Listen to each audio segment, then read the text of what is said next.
Hey, so I, 42, female, have been engaged to my fiance, Harry, 44, male, for 3 years, and we have been together for almost 6 years now.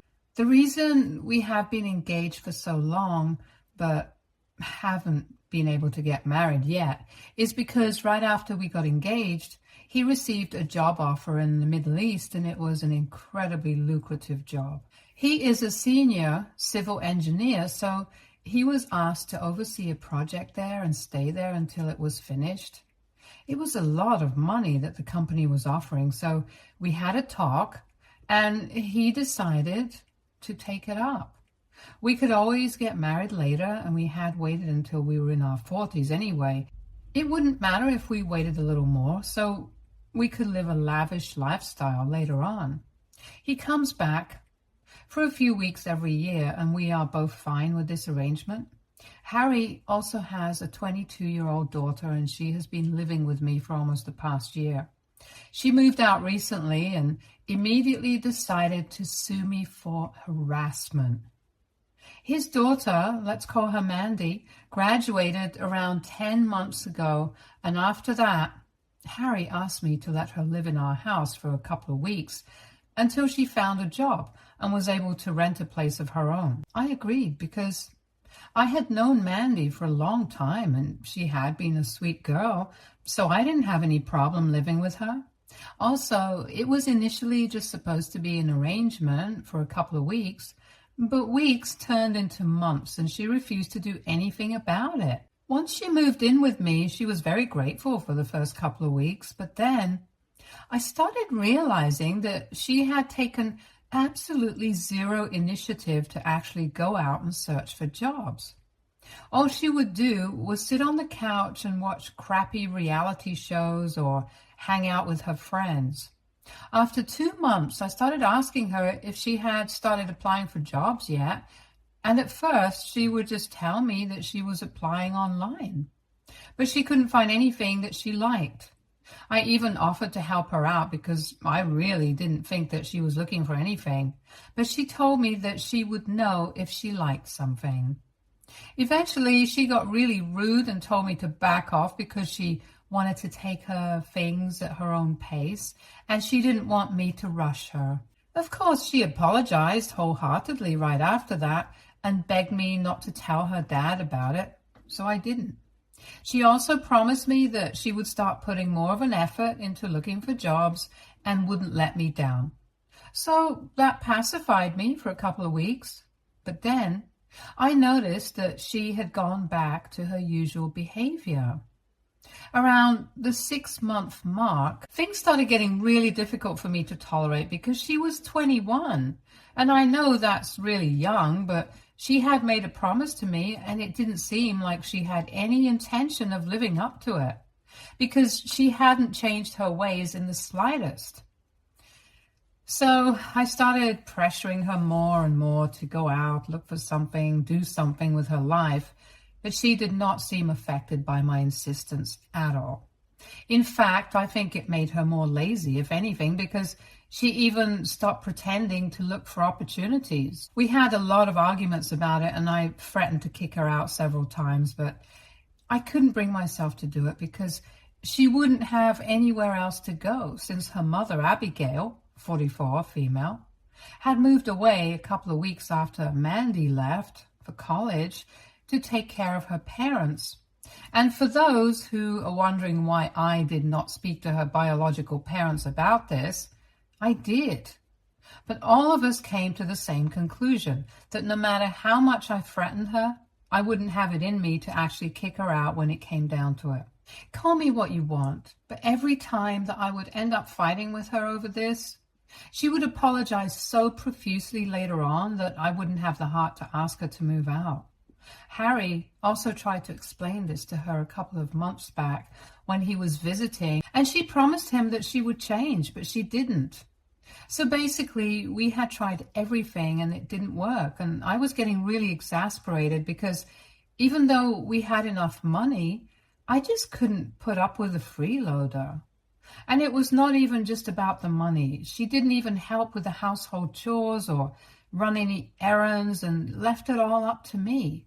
It was the principle of the thing that bothered me so much, and some days back, I finally decided to confront her about it once and for all. I came back home from work one day to find her still sitting on the couch and realized that she hadn't moved from her position since when I had left home in the morning. That really pissed me off. And I instantly told her that it had been long enough now. She could either find a job and start pulling her weight around the household or get out of my house because this is no place for freeloaders. She started to get mad and told me that she was trying, but it was not her fault that the economy was in recession and there were no good opportunities. So yet again, I had to explain to her that people always start somewhere small and then work their way up. She can't just expect somebody to offer her the salary she wanted at her first job. It was the same argument, so I just told her that I had made up my mind and I didn't care what Harry or Abigail would have to say about this. But now she would have to move out. Then she tried to manipulate me by getting all sentimental and saying that she had always considered me a mother figure, and it would be really unfair of me to treat her like that. I had heard this speech a million times before, so then it had lost its initial charm and I could see right through her. So I told her that this was not going to work on me and I was serious. She even tried to play the, "but I would have nowhere to go if you kicked me out" card. And I told her that she should have thought about that before doing nothing for the past year. And I told her that she had to find a job or I really would kick her out. At that point in time, I was so fed up with this entire situation that I didn't even feel bad for her when she started crying. It had happened enough times before. I couldn't afford to care about these things and keep letting this crap slide all the time. After I told her off, I even called Harry and Abigail up to let them know what was going on, and they seemed to be fine with what I had said. We were all in agreement that eventually she would need to start pulling her own weight around the household, and I couldn't let this go on. They even thanked me for doing this in their absence and actually even being there for Mandy for so long. That night, nothing really happened, but the very next morning I saw that Mandy had packed all her stuff and was gone before I even woke up. At first, I was slightly worried for her and wanted to call her up to get her to come back immediately. But then I decided against it because she was an adult and I was sure that she could take care of herself. So for the next couple of days, none of us had any contact with Mandy until I was served with a harassment lawsuit last week. It was a huge shock for me and I immediately decided to call her up. But she did not respond, so I decided to speak to Harry and Abigail about it, and they were just as shocked as I was.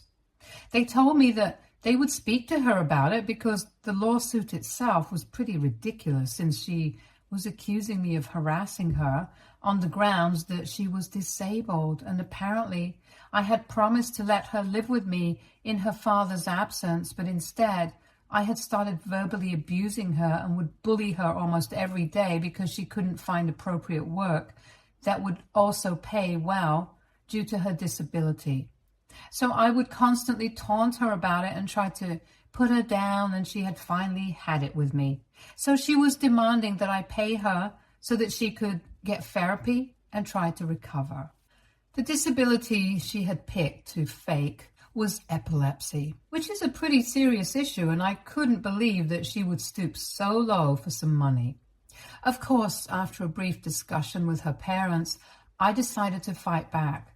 She was not responding to any of us anyway, so it's not like we had the option to speak to her and try to make her see sense.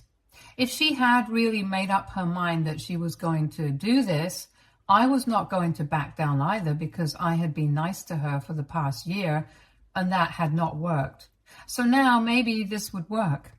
She needed to learn that there is no way to make easy money in this world, especially if you're faking a disability just for revenge.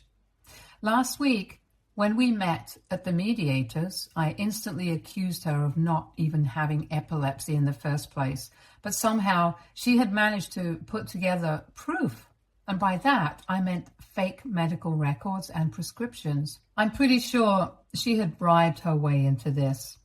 But since she had no access to anybody's money, I didn't know how she got around it. Thankfully, when I brought this up with her parents, Abigail had me send the medical records to her, and she instantly told me that she recognized the letterheads on the documents and told me that she was pretty sure that she had spoken to her friend and got her father, who was a doctor, to come up with all of this and help her out. She told me that one of Mandy's closest friends in school was the daughter of a renowned medical professional, and she was pretty sure that she had gone to them for help, and this is how they had chosen to help her out. That was all that we needed. And 2 days back, when we met again, Abigail testified against Mandy, and she had no way out of this because she had been caught in her lies now. My lawyer and I managed to turn the tables on her and prove that it was actually she who was harassing me with fake claims, and that she actually had no disability at all, that she had been lying all along. So the case was dismissed. But unfortunately, she was screwed because of the stunt that she had pulled with the fake medical reports. Apparently, her friend's father has not even been in on this, and he was now suing his own daughter and Mandy because they had used the letterhead from the hospital that he worked in and his name to commit fraud and put him at risk of losing his license. Since we had filed an official complaint with the hospital for faking these reports, and he had to go to lengths to prove that it was not him, but his daughter, who had stolen supplies from his office to come up with these documents for Mandy. Naturally, anybody in his place would lose his mind if something like this were to happen. So I didn't exactly blame the guy. And it's not like he was just coming after Mandy. He was coming after his own daughter as well. But at least his own daughter had the means to defend herself with a lawyer because she had been working for a couple of months now.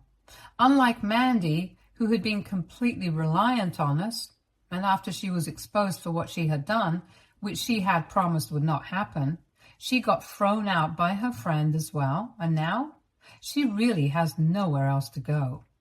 So she tried to come back to me, but I told her that there was no way that I was taking her back anymore, and it was pretty stupid of her to even try coming back because she had tried to make me seem like the villain just because I wanted her to get a job and there was no way that I was going to help her out anymore. I really had treated her like my own daughter for the past couple of years, ever since I had started dating her father. But now that time is gone. I made it very clear to her, and she eventually had to leave. After that, she called Harry and Abigail and started to apologize to them for everything that she had done so far, and then asked them to send her some money because her friend had kicked her out of her apartment where she had been living so far, and where she had come up with this incredibly clever plan of suing me with fake harassment claims. And then they plan on splitting the money that they received as a settlement from this case. Unfortunately, not only had their stupid plan backfired really badly, but they had also earned themselves another lawsuit on their hands. But only this time, they were the ones who were in trouble, and she was screwed now because while I had never done anything to harass Mandy, the lawsuit against her and her friend were all based on true claims, and fraud is a pretty serious charge. Anyway, all of that has been happening, but I have stayed out of it because it's really none of my business anymore. However, Mandy sent me a text saying that she really needed my help and said that I was kind of responsible for all of this in the first place because I had threatened to kick her out instead of asking nicely. I guess she forgot that I had been asking her nicely for a couple of months before. I finally got down to business and I said that to her, but she responded to that by saying that it was ridiculous of me to do so because I, as a banker, and Harry, with his great job in the Middle East, had enough money to support her. But instead of that, we were being stingy and accusing her of being a freeloader when we were just cheap misers And that's what she had been mad about initially and had blown everything out of proportion. But at the end of the day, she wanted me to really ask myself if her living with me had been such a financial strain on me that I had to be so cruel towards her. And now I'm wondering if AITA, because I kicked out my fiance's daughter after she refused to get a job for almost a year. Update 1. Hi. Thank you so much, everyone, for all the lovely messages that I have been receiving. And also for the not so lovely ones, since a lot of you said that Harry, Abigail, and I were pretty spineless for the past year since we hadn't kicked Mandy out when we initially realized that she was being a freeloader and really had no intention of getting a job after college. And a lot of people think that we were being too hard on her, since it's not like we were struggling with money and couldn't afford to support her financially. So forcing her to get a job and kicking her out if she refused seemed very unnecessary and harsh. Let me just clarify that the reason we had found it so difficult to kick her out or be hard on her initially was not because she had always been a sweet girl as a teenager. And that's the version of her that we were mostly used to. But after college, I guess she has changed and become very jaded.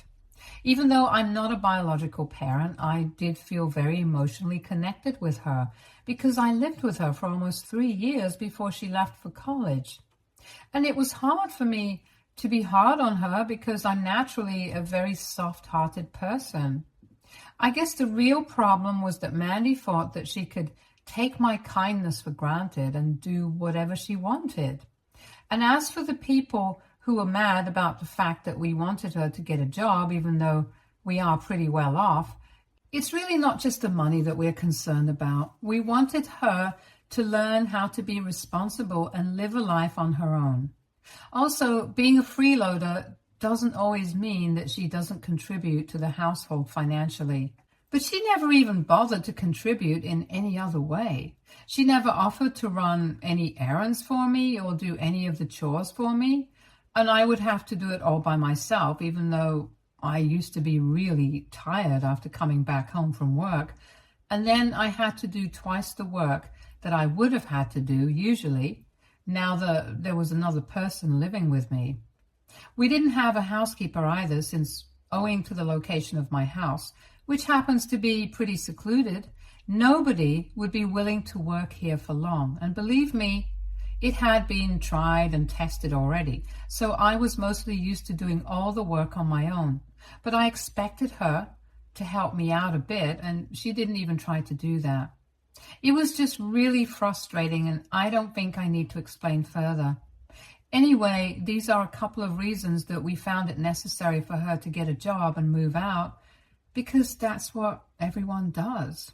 Now that all of that is out of the way, I can talk about what happened with Mandy and I. The last time that we spoke, it was on text. And this was about 3 days back. After I received that message from her, I made the post here because I was in a dilemma. But then, since most of the comments said NTA, I stopped worrying about it so much and did not even respond to her. I also spoke to Harry about it, and he was of the same opinion, that I don't need to bother myself with it anymore because she's an adult. She needs to realize that actions have consequences, and nobody is going to constantly bail her out. Abigail, on the other hand, was a bit iffy about the entire situation. Just to be clear, she did not have anything against what I did regarding the fact that I filed an official complaint, and she's fine with that since she herself was the one to testify against Mandy. But she just doesn't want Mandy to go to jail and ruin her future because of this insanely stupid mistake. So she has told us that she is going to try and come back and make sure that they are able to come to a settlement with Mandy's friend's dad, because if they don't settle out of court, this case might go to trial, and then there's no telling what might happen. The two of them might even end up in prison because fraud, like I said, is a pretty serious charge. So far, I don't even know if the legal proceedings have started against them or not, since I haven't even bothered to find out. But if Abigail is coming back to help Mandy out, I'm sure that she will be in good hands since Abigail used to be a corporate lawyer until she switched to running her parents' bakery with her when she moved away. So even if we are not on speaking terms with her anymore, at least Harry and I have the satisfaction of knowing that she will be taken care of. It's not like she's being completely abandoned here, and honestly, even if she had, it would not be a big deal because at 21, I think she should have the brains to tell right from wrong. Anyway, that's my side of things, and I really hope that she's able to sort everything out. But Harry and I are staying out of this. Update 2. Hi, so it's been 2 weeks since my last update, and from what I know, the legal proceedings against Mandy and her friend have started. I have stayed in touch with Abigail, and she's actually living with me right now.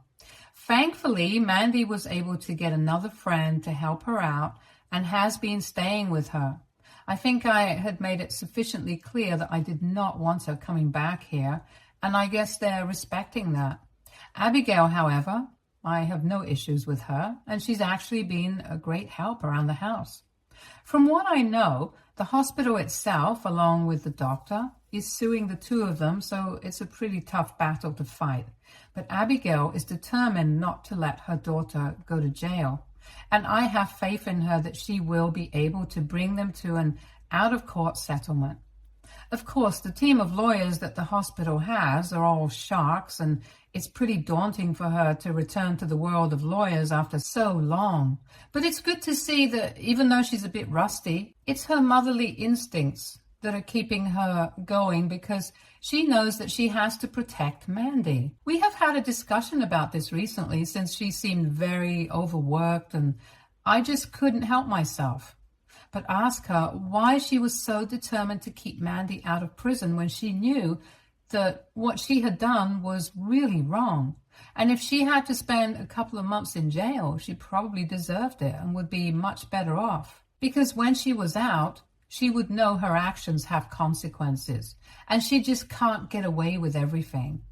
Abigail told me that she could understand why everybody was so upset with Mandy, but at the end of the day, she couldn't let her daughter go to prison.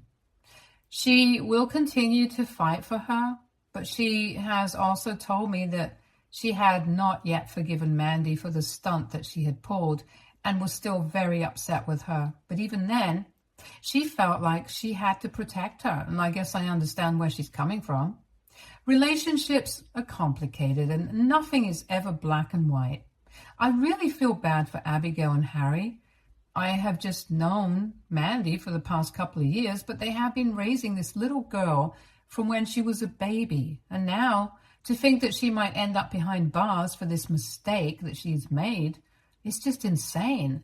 And if I put myself in their place, I don't even know what I would have done. Harry and I have been speaking to each other for hours almost every day for the past couple of weeks. And I can tell that he is really distraught. I know that he's trying really hard to hide it from me, but he's very worried about Mandy and what is going to happen to her. So far, Abigail has been handling things pretty well, and it seems unlikely that this might go to trial anytime soon. But even if it's unlikely, the chances are never zero. I have been doing my best to comfort him, but every time I start talking about Mandy and what's going on with her, he tells me that he doesn't want to hear it because he's far away from home at the moment, and it's just going to stress him out even more. So we talk about other things, but I know that he's thinking about her, and I so desperately want him to know that everything is going to be fine. But the sad part is, even I don't know that for sure. I feel really bad because if Mandy had never acted out that way initially, she wouldn't be in this mess right now. I do feel slightly responsible. I know this is not my fault, but then part of me can't help but think what might have been if I hadn't filed a complaint with the hospital. But I know it's pointless to think about these things, so I try to keep these thoughts at bay and just try to focus on my work. I guess that's what everybody's doing at the moment, to deal with all of this, because no matter what, all of us have really been emotionally attached to Mandy, and we never would want anything bad to happen to her. Anyway, all I can do is drown myself in my work and hope for the best. It's not like Mandy and I are on speaking terms right now, so I cannot comfort her, and I'm sure that I wouldn't even want to speak to her at the moment. Everything is still pretty fresh at the moment, and I cannot forget the fact that she hasn't tried to reach out to me or even apologize for anything that she has done. So I don't even know what we would talk about until she apologizes. I'm really sorry if I seem to be rambling or if all of this seems a bit incoherent, but my thoughts really are all over the place at the moment because I'm very worried about the future and what it holds for all of us as a family.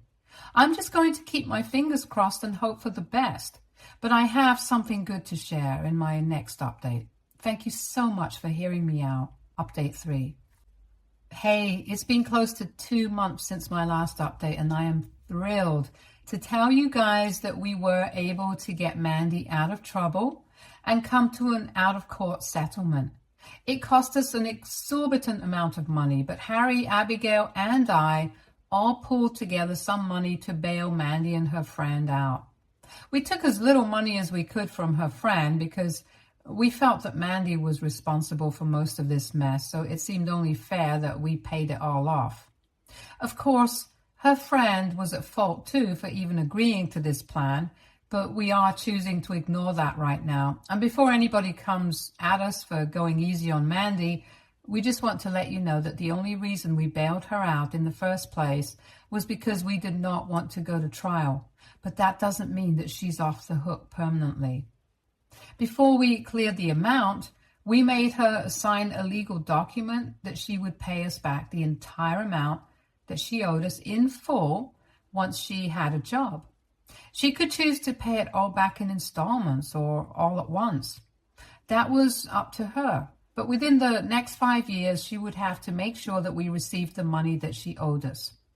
After the settlement, she sent us all an email saying how sorry she was for everything that she had to put us through and that she was grateful for our help. She promised that she was going to try and do better and not be such a brat anymore. And the first step in order to do that was to actually get a job. So she has been working as a secretary in a firm for the past couple of weeks, and she keeps all 3 of us updated through emails. I haven't seen her since the day that she signed the document stating that she would pay us back the money in the next 5 years, and our relationship is still very strained. But maybe with time, these scars will fade as well. For now, I'm just glad that she's stepping up and taking life seriously. She has had a really close call recently and almost destroyed her life once. I'm sure that she will not do anything to risk it anytime soon. Update 4. Hey, so it's been 2 years since I even logged into this account the last time. But anyway, a couple of months back, I finally got married. Harry finished his project and returned at the end of last year, and then we immediately decided that we had to get married as soon as possible. We were also able to sort of mend our relationship with Mandy after a lot of conversations and apologies from her end to us. So she was obviously present at the wedding. I wouldn't say that we are back to normal and everything is great, but we are working on it. She has been doing well in her career and is growing up to be a responsible person, which we are all thankful for. Stay tuned for more stories from our girl